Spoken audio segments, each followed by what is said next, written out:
My sister made me sit in the back at her modeling audition. She went ballistic when the photographer asked me to stay behind. The photographer's name was Laurent Voss, and when he pointed at me across the room, he did it the way experienced professionals point at things they want, with complete certainty and without consulting anyone else's feelings about the matter. He had just spent 40 minutes watching 43 girls cycle through the studio in the west end of the building, and he had been politely unimpressed for most of them, which was visible in his face the way professional boredom is visible, not rudely, but with the specific neutrality of someone who had seen too many iterations of a thing to respond to the average version of it anymore. And then he pointed at me.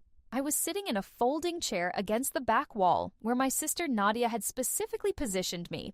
She had used the word specifically, as in, I need you specifically back here. And when I had suggested I could just wait in the hallway, she had said no because she might need me, which I understood 3 years into being Nadia's support system at these events, as meaning she needed the psychological comfort of knowing I was present and not threatening. Laurent Voss's finger pointed and he said, "You, in the back, can you come here?" And Nadia's head turned toward me like something mechanical, slow, and then very fast. And the sound she made was not quite a word.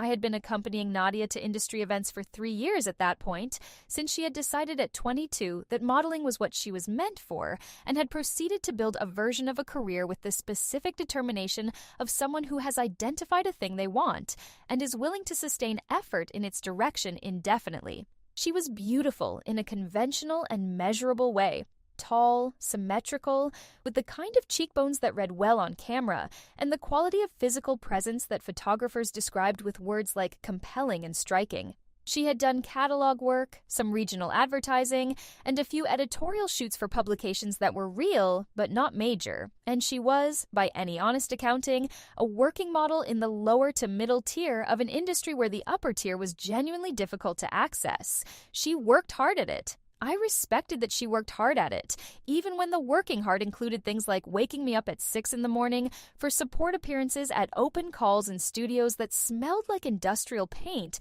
and ambition in roughly equal measure. I was 20, 2 years younger, and I had not thought seriously about modeling as a thing I could do or would want to do, partly because Nadia had been the one doing it since I was 17, and the category had always belonged to her in my mental architecture of our family. I was the one with the grades. The one who would have a plan, the one who showed up in the back row because that was the role available, and because the role available was better than the alternative, which was not being included at all. The first red flag I identified only in retrospect, which is where most red flags live until something forces you to go back and look at the timeline properly.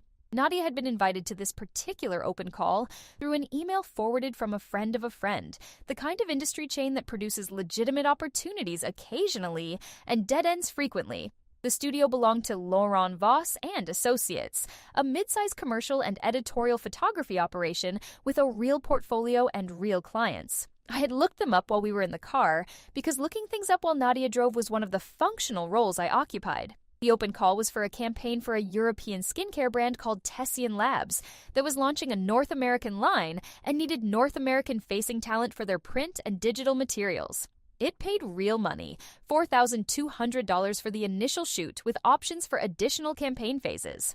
Nadia had spent the drive talking through how this could be the thing that moved her into the next tier. I had listened and looked at their website and thought the portfolio looked professional and their past clients were recognizable. I had not thought about myself in relation to any of this. I was the driver and the lookup function and the presence in the back row. That was established. Then Laurent Voss pointed at the back row and the established thing dissolved. I walked to the front of the studio because there was no version of not walking forward that made sense. The studio was long and lit with the kind of overhead light that is not flattering for most people, and somehow made Voss's camera equipment look more serious. And the 40-some women who had been cycling through were now gathered to one side in the waiting area, or filtering out through the main door. And Nadia was standing between me and the front with a specific expression I recognized from the years of witnessing her interact with things that weren't going the way she had planned. I said excuse me as I passed her, which was perhaps the least useful thing I could have said in the moment, and she made the sound again, slightly louder this time, but did not physically block my path, which I think she considered and then calculated against. Voss had a woman next to him who I learned was his creative director, Petra Henke, 35 years in the industry, with the quiet authority of someone who made decisions in a room without needing to announce that she was making them. Petra looked at me in the way professionals in visual industries look at people they are assessing. Not unkindly, but comprehensively, the way you look at something when you are noting its properties rather than forming a social relationship with it. She said something in French to Voss. He nodded. Then he looked at me and said, "Have you modeled before?" I said, "Not professionally." He said, "Can we take a few test shots?" I said yes, because what else do you say when the thing happening to you is too strange to have prepared a response for? Nadia found me in the area near the equipment cases where Petra had directed me to wait while the studio was reset. I could feel her behind me before I heard her, the specific register of her footsteps carrying the weight of what was happening. She said my name, Isla, with the particular tone she used when she was assembling herself into the version of the conversation she had decided to have. I turned around. She was holding her portfolio book against her chest, which she did when she was managing stress, a habit I had noticed over years of watching her at these things. She said, "I don't know what's going on, but you need to tell him you're not available." I said, "I don't know what's going on either." She said, "That doesn't matter. You need to tell him you're not available and that you're just here as a support person." I said, "Nadia, he asked me a question and I said yes." She said, "You should have said no." I said, "I don't know why I would have said no." She looked at me for a moment with the expression of someone running an internal calculation, and then she said, "You know what this means to me." And that sentence had a quality I recognized from 3 years of variations of it, the invocation of what this means to me as the complete and sufficient argument for what I should do, which was a rhetorical move that had worked consistently because I had allowed it to work. I said, "I'm going to do the test shots." She walked away before I finished the sentence. The test shots took 40 minutes.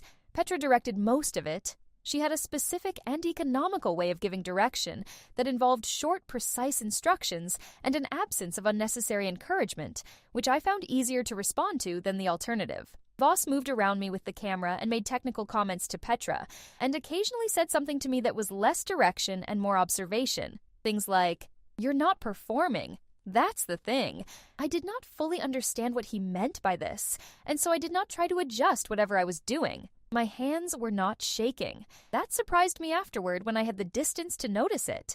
My hands are not reliably steady in situations of stress, and the situation in that studio, Nadia's presence somewhere behind the equipment cases, the camera, the stakes I had not anticipated and could not have prepared for, was objectively a situation of stress. But my hands were not shaking, and my face was apparently doing whatever it was doing naturally, and Petra was making marks on a clipboard with the efficiency of someone confirming things she had already suspected. When they finished the test shots, Petra said she would be in touch within 48 hours. She handed me a card. I thanked her and Voss and found my jacket on the chair, where I'd left it, and went to find Nadia. She was in the car, not waiting at the entrance where she usually waited, not in the lobby, but already in the car with the engine running, which I discovered when I texted her and she replied with a single word, "Outside." The drive home was the kind of silence that has specific properties. Not empty, not neutral, but dense with the shape of things that weren't being said. I watched the city pass and counted blocks, and did not fill the silence with the apology she was waiting for, which was something new. I usually apologized in silences like this, reflexively, and even for things that were not clearly my fault, because the relationship had a weight distribution that made apology feel like the path of least disruption. I did not apologize. I looked at Petra Henke's card in my hand and thought about the test shots and thought about my hands not shaking. Nadia pulled into the parking lot of our apartment building and turned off the engine and sat for a moment before saying, "I can't believe you did that." I said, "I didn't do anything." She said, "You made yourself the center of attention at my audition." I said, "The photographer pointed at me." She said, "You should have redirected him." I looked at her and said, "Redirected a photographer away from himself at his own open call." She said, "You're being deliberately obtuse." I said, "I'm going to go inside." I got out of the car, and she stayed in the parking lot for 11 minutes. which I knew because I could see the car from my bedroom window and counted. Petra Henke called me on a Thursday morning 40 hours after the test shots.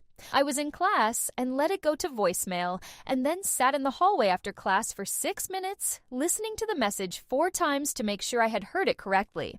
The message said that Laurent Voss and Associates wanted to offer me the Tessian Labs campaign contract. The message said the fee was $4,200 for the initial shoot with campaign options. The message said Petra would need a response by the following Monday to hold the booking, and that she was looking forward to working with me. I sat in the hallway with my phone in my hands and my back against the wall, and thought about Nadia, who did not know about this call, and about the 3 years of back rows and support functions, and what this means to me, and about my hands not shaking in the studio. I called my mother before I called anyone else. My mother, Sylvia, was a practical woman who had raised Nadia and me after our father left when I was 9, and who had the quality of someone who responded to information before responding to the feelings about the information. She listened to the voicemail I forwarded to her and was quiet for a moment. Then she said, "You need to accept this." I said, "Nadia is going to react badly." She said, "I know. Accept it anyway." I called Petra Henke back before dinner and said yes. I did not tell Nadia. This is the thing I am most honest about when I tell this story, because the way I handled the period between accepting the contract and the moment she found out is not straightforwardly virtuous. I did not lie to her actively. I did not construct false accounts of my days or invent alternate explanations for where I was going. But I withheld the information in a way that required effort and calculation, which is its own form of dishonesty. I told myself I was waiting for the right moment, which was partially true and partially a way of avoiding a confrontation I knew was coming and wanted to postpone. The shoot was scheduled for 2 Saturdays after the contract was signed. In the week preceding it, I had a consultation with Tessian Labs brand manager, a woman named Danny Okonkwo, who had 8 years in consumer beauty marketing and the efficient friendliness of someone who is warm by nature but operates at speed, and a hair and makeup trial at the studio.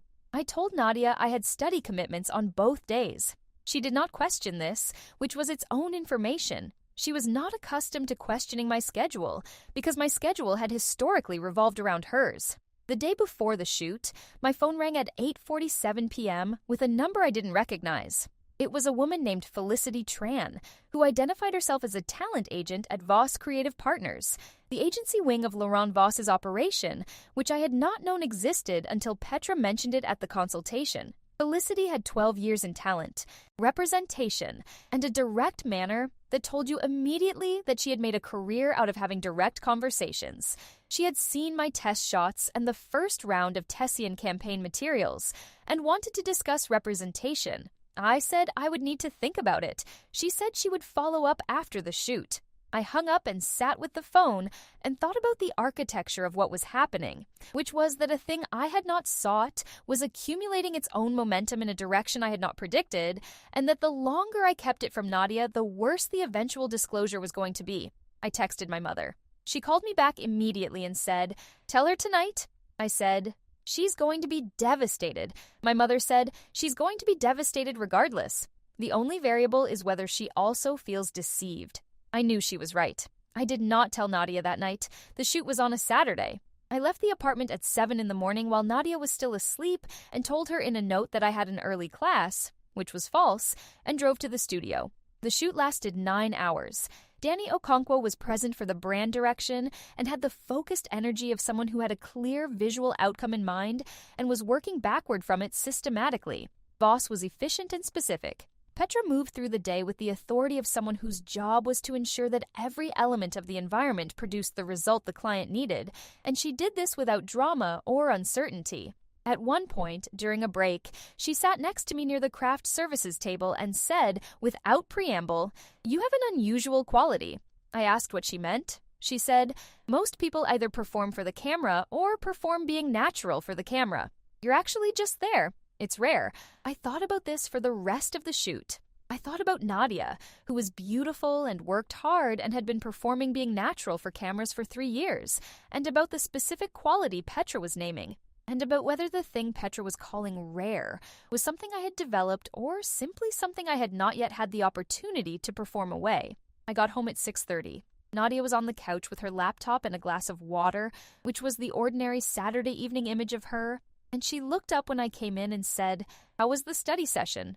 And I stood in the doorway and said, "I need to tell you something." The conversation that followed was the longest we had ever had about anything, and also in some ways the shortest, in the sense that the central exchange happened very quickly, and the rest was aftermath. I told her about the test shots leading to the offer, about accepting, about the shoot being today. She was very still while I talked, which was a quality she had that frightened me more than her loud reactions. The stillness meant she was processing something that was large enough to require all her available capacity. When I finished, she said, "You've been lying to me for 2 weeks." I said, "I withheld it. I know the distinction doesn't fully hold." She said, "You did this intentionally." I said, "I accepted a job offer." She said, "At my audition, at something that was mine." I said, "Laurent Voss opened that call to 43 people. It wasn't only yours." She said, and this was the sentence I have thought about the most in the time since, "You knew what that audition meant to me, and you let yourself become the story instead of me." I said, "I didn't let myself do anything." He pointed at me. She said, "And you walked forward." That's when the stillness broke. The next 72 hours were the worst. Nadia called my mother that night, which was something she had not done since we were teenagers, and conflict required parental arbitration. My mother called me the following morning and said she had listened to Nadia and that she stood by what she had said. I should have told her sooner. She said, "You were right to accept the work. You were wrong to manage the information the way you did. Both of those things are true." I appreciated her precision. My father, who I called out of a need to talk to someone who was not inside the immediate situation, said, "She's going to have to find a way to be happy for you." I said, "She doesn't have to do anything right now." He said, "No, but eventually." He was a man who had left when I was 9 and who had spent the years since reconstructing a relationship with me through occasional phone calls and the particular warmth of someone trying to compensate for a thing they knew they could not fully compensate for. His contribution to the situation was limited, but not useless. Nadia and I did not speak for 4 days. I slept in my room, and she slept in hers, and we moved through the apartment on separate schedules with the logistics of 2 people who had decided, without discussing it, to be absent from the same spaces at the same times. On the 5th day, I received an email from Felicity Tran with a representation agreement attached. The agreement was standard in structure. I had asked a law student I knew named Kwame Asante to look at it, and he said the commission rate and exclusivity terms were within normal range and that the contract language was clean. I signed it and returned it and did not tell Nadia. I recognized the pattern here. I was doing the same thing again, managing information, waiting for the moment that was never going to feel right. What happened instead was that one of the women from the Tessian shoot, a makeup artist named Petra had introduced as Camille, posted a behind-the-scenes photo to her professional Instagram. It was a good photo, professionally taken, showing the set during a lighting setup with me in frame in a way that was clearly central. Camille tagged the studio. Someone who followed the studio account and also followed Nadia's account saw it and sent it to Nadia in a direct message with the words, "Is this your sister?" Nadia came into the living room where I was at the kitchen table with my laptop and held out her phone without saying anything. I looked at the photo. I looked at her. I said, "Yes." She said, "You signed with their agency." I said, "Yes." She put the phone down on the table between us and said, "How long has this been going on, and was any of it honest?" The conversation we had that evening was not the worst one. The worst ones had already happened. This one was different in its texture. Still hard, still with the quality of 2 people who were fundamental to each other and were also, in this moment, in genuine conflict, but with something underneath that was less like breaking and more like renegotiating. Nadia said, "I feel like I've been replaced." I said, "You haven't been replaced." She said, "Then why does it feel like everything I've been building toward is happening to you instead of me?" I said, "I don't know, and I don't know why the camera sees what it sees." I said, "I've watched you work for 3 years, and I know how hard you've worked, and I know this doesn't feel fair." She was quiet. I said, "I should have told you the moment Petra called me." She said, "Yes." I said, "I didn't because I knew how it would land, and I was scared of it." She said, "That was selfish." I said, "Yes." We sat at the kitchen table for a long time, and Nadia stared at the tabletop, and I looked at the photo on her phone, which was still between us, and thought about the word replaced. I did not think I had replaced her. I had walked forward when someone pointed at me, but I understood, in the way you understand things when you make yourself be honest about them, that from where she was standing, the geometry of it looked like displacement. Felicity Tran, once she had the representation agreement in hand, moved with the speed of someone who understood that momentum in this industry was perishable. She called me on a Monday morning and walked me through 3 prospective bookings she had identified: a second campaign for a cosmetics brand, a commercial for a streaming service, and a test for a mid-level fashion client who was looking for a face for their fall materials. Each one was legitimate, and each one had real fees attached. I took notes and asked the questions Felicity seemed to expect me to ask, which included things about exclusivity windows and usage rights that I had looked up because I did not want to be in a room with a professional and reveal that I had no professional context for what she was telling me. Felicity noticed. She said, "You've done some research." I said, "I try to." She said, "Good instinct. Most people either over-research or don't research at all. You're somewhere useful in the middle." She had the quality of someone who gave specific compliments rather than general ones, which I found more valuable than the reverse. After the call, I sat with my notebook and thought about the fact that 3 weeks ago, I had been a 20-year-old with decent grades and no particular professional trajectory in the visual industry, and was now being represented by an agency and offered 3 real bookings. The dissonance of that transition had a particular quality, not dizzying exactly. More like the sensation of standing on ground that had not changed, but now looked different from a different elevation. Nadia's professional situation during this period was not improving, which was not directly connected to mine, but which I was aware of with a guilt that I monitored without fully processing. She had 2 auditions in the 3 weeks after our kitchen table conversation, and did not get a callback from either. She told me about the second non-callback in a way that was different from how she usually told me about professional disappointments. Usually, she had a quality of deflection, attributing the outcome to specific factors she could identify and address. The casting director wanted someone taller, or the client went a different direction with the concept. This time she said simply, "They didn't pick me." And I said, "I'm sorry." And she looked at me with an expression I could not fully read and said, "I keep thinking about what Voss's photographer said about you being just there. I keep trying to figure out what that means." I said, "I don't know exactly what it means either." She said, "I think it means you don't need anything from the camera, and I need things from it." I said, "That's not a flaw." She said, "It might be the thing that's keeping me in the tier I'm in." It was the most analytically honest thing she had said about her own work in 3 years of watching her operate, and I sat with it and did not try to soften it because I did not think she was asking to have it softened. The crisis arrived in a form I had not anticipated, which is the most accurate thing I can say about the shape of crises in general. Felicity called me on a Wednesday at 4 in the afternoon with a different quality in her voice. Not alarmed exactly, but with the precision of someone who had encountered a specific problem and was managing it efficiently. She said, "There's been a complication with the Tessian campaign." I said, "What kind?" She said, "We've received a message from someone representing your sister claiming that you committed identity fraud to access the audition, that you misrepresented yourself as a professional model when you attended on her invitation, and that Voss Creative Partners has an obligation to void your contract on grounds of misrepresentation." My hands did something then. I put the phone against my ear with one hand, and the other one pressed flat against the surface of my desk because I needed the solidity of it. I said, "That's not what happened." Felicity said, "I know, but they've sent it to the brand as well as to the agency, and Danny Okonkwo at Tessian called me this morning asking for clarification." I said, "I was at that audition as a support person. Voss saw me in the room and asked me to come forward. I didn't represent myself as anything." Felicity said, "I know. I need you to put together documentation of the timeline. Every message, every communication, everything that establishes the sequence of events." I said, "How much time do I have?" She said, "Danny needs a response by Friday afternoon." That was 44 hours. I called my mother first, which was becoming a pattern I had developed for situations I needed to think aloud through with someone who would give me information rather than sympathy. She said, "Document everything. Start with the invitation that was forwarded. Do you have a copy?" I did not have a copy, but Nadia had forwarded the original email to me from her phone when we were in the car on the way to the audition, and that forwarded email was in my inbox with a timestamp. My mother said, "That establishes that you came as a guest." She said, "What else?" I walked her through the sequence. The arrival being directed to the back row by Nadia, Voss pointing at me from across the studio, Petra's direction through the test shots, the contract offer.